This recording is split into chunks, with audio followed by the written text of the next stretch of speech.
Imagine being so brilliant you enter Harvard at 15, then decide to use that genius to write songs about poisoning pigeons and nuclear war.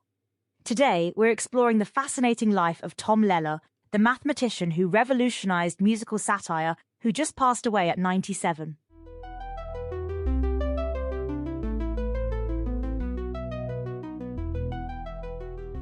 You know, it's pretty remarkable that someone could influence generations of comedians with just 37 songs.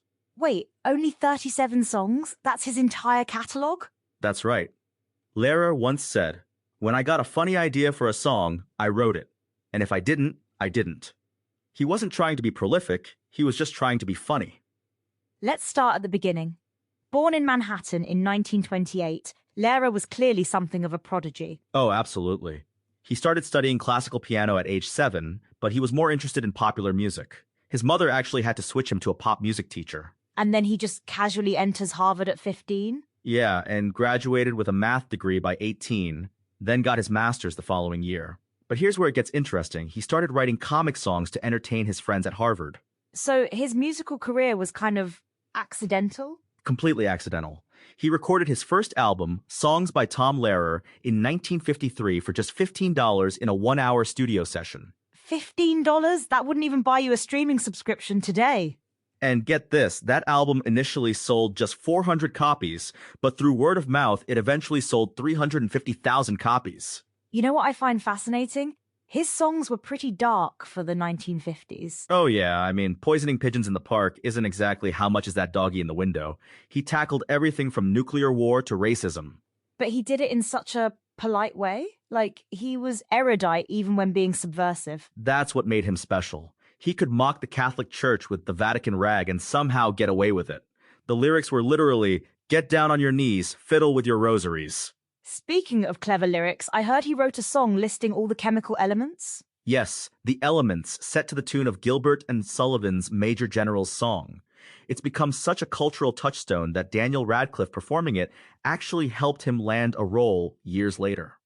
Wait, what? Harry Potter singing Tom Lehrer? Yeah, Radcliffe's performance of The Elements on British TV actually helped him get cast as Weird Al Yankovic in his biopic. Weird Al was a huge Lehrer fan. Speaking of interesting connections, I heard he had a rather unique contribution to military life during his service. Oh, you mean the Jell-O shots? Yeah, he claimed to have invented them to get around alcohol restrictions at a military base Christmas party. So we have Tom Lehrer to thank for both satirical songs and college party staples? His influence shows up in the most unexpected places, but his biggest impact was probably on other musicians. Right, like who? Randy Newman, Weird Al Yankovic, the guys from Steely Dan, they all cite him as an influence. Even Stephen Sondheim was a friend. But he walked away from it all in 1967, right? Yeah, after a concert in Copenhagen, he just stopped.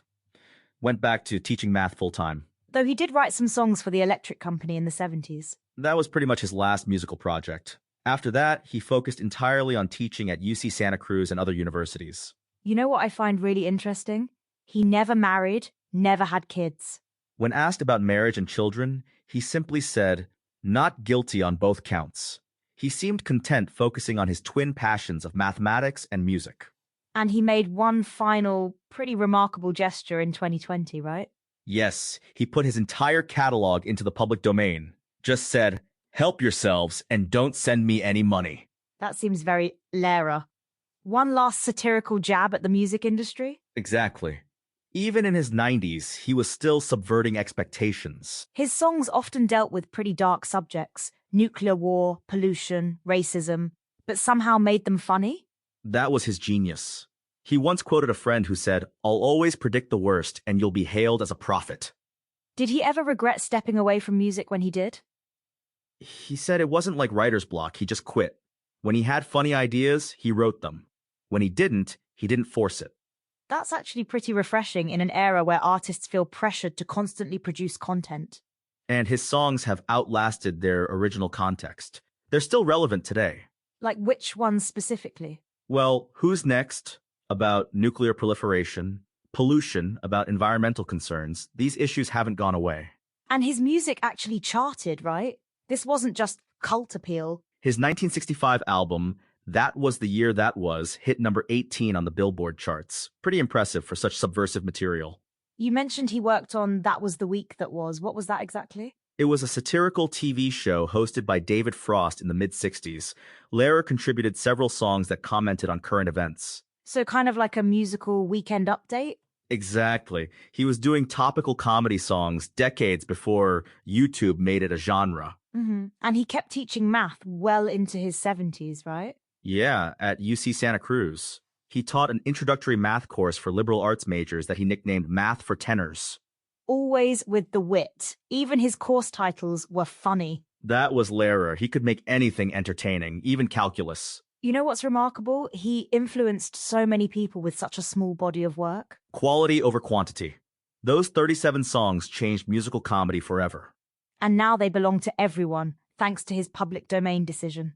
It's like one final lesson from the professor, that art should be shared, not hoarded.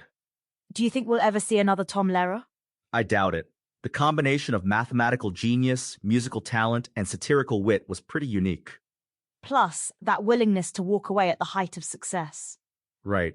He never let fame or money drive his decisions. He just did what interested him. As we wrap up, what do you think is Tom Lehrer's most lasting legacy? I think it's the idea that intelligence and humor aren't mutually exclusive, that you can be brilliant and silly at the same time. And that sometimes the best way to deal with serious issues is through laughter? Exactly. As he showed us, even poisoning pigeons can be a teaching moment, though maybe don't try that one at home. Tom Lehrer may have left us, but thanks to his final gift to the public domain, his musical mathematics will keep adding joy to our lives forever. And remember, in the words of the master himself, life is like a sewer. What you get out of it depends on what you put into it.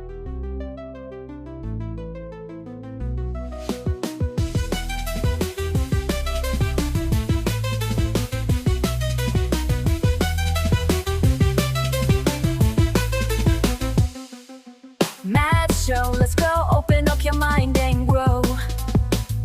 Facts and stories, things you never know. Every episode, we light the glow. Step into the world of Math show. Turn it up, let the rhythm flow. Feel the beat, take control. Don't be shy, just let it go. This is where the magic grows. Tune in now, it's the Math Show. Lights up bright and minds will glow. Every day we learn and grow. Come along and join the flow. New ideas begin to shine. Breaking limits, crossing lines. Every moment feels divine. In the world of Math Show time. Turn it up, let the rhythm flow. Feel the beat, take control. Don't be shy, just let it go. This is where the magic grows. Tune in now, it's the Math Show. Lights up bright and minds will glow. Every day we learn and grow. Come along and join the flow.